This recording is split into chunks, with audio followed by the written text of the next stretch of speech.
My dad was Herbert Randall Dietz. He was born April 26, 1920.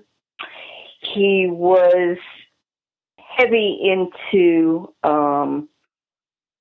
educational films, commercials, both producing, directing, and shooting them.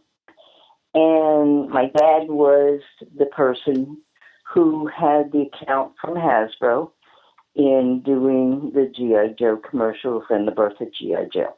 My father was in the Ninth Infantry. He got shipped over to Europe. He was in Battle of the Bulge, D-Day, and the invasion of Normandy. And he was a demolition expert back then. Well, Mom didn't want to be left behind, and she said her attitude was that she's going to straighten out the war. So she decided when my dad got drafted, she would enlist. And she enlisted into the WACs.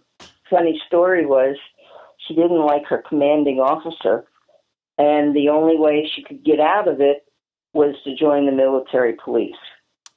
So here I am with parents with attitude. One that's a demolition expert and the other that carried a billy club. They made me the person I am today.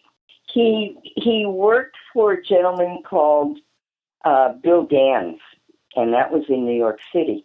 But prior to the war, Dad went to NYU, and I don't know if he was studying film then or something like that, but it may have been Dad's first job. And then he also took pictures when he was in the service, but not from a professional point of view, like a photographer or anything like that. He would just snap pictures, and he loved what he was doing. So I guess that's how he got his start. I saw his commercials on TV. I knew he was into advertising and a whole bunch of things. And I went with Dad on a couple of shoots of the G.I. Joe making of him, or birth of him, if you want to call it that. I think the invite came from him. Would you like to see what we're doing? I said, sure. And I wanted to really get an idea of what my dad did, because I really didn't know. I mean, I heard about stuff that he did, like for the American Red Cross back in the 50s, and he did a film called Teaching Johnny How to Swim. And he used to have an account with Mack Trucks and Calvert Distilleries and a whole bunch of other things, so I was curious. Prior to the G.I. Joe commercials, or at some point in time, I couldn't understand why Dad was so interested in commercials, because I thought they were a waste of time. You know, get back to the show, let's watch it, never mind these interruptions. And then I realized that was his part of life, advertising and getting the word out in many things. So I changed my attitude.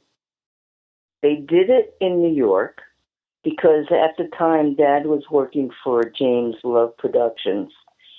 And I believe in the back office they had like a studio, so it was shot there.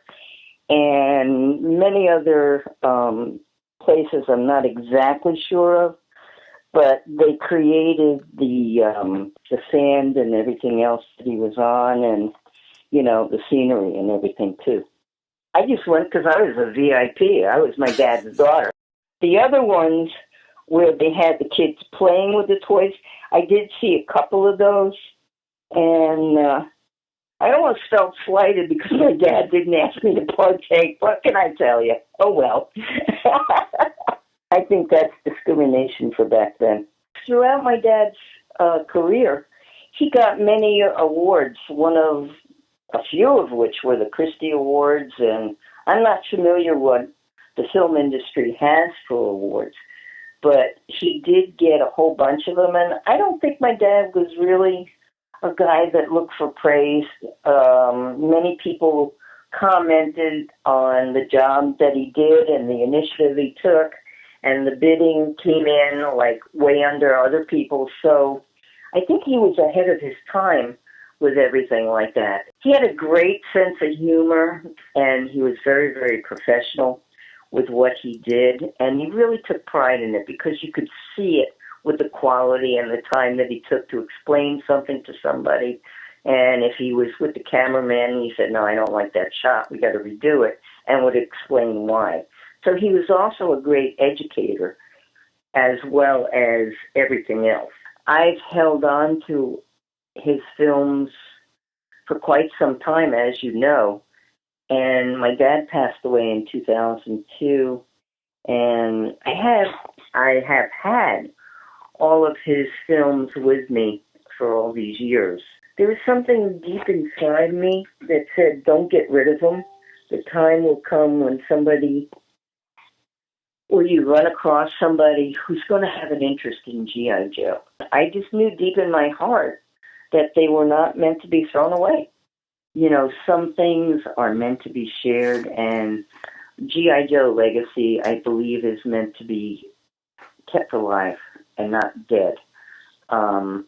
There are so many toys that have, you know, gone along the wayside because either they didn't make it as a toy, or maybe the advertising could have been off.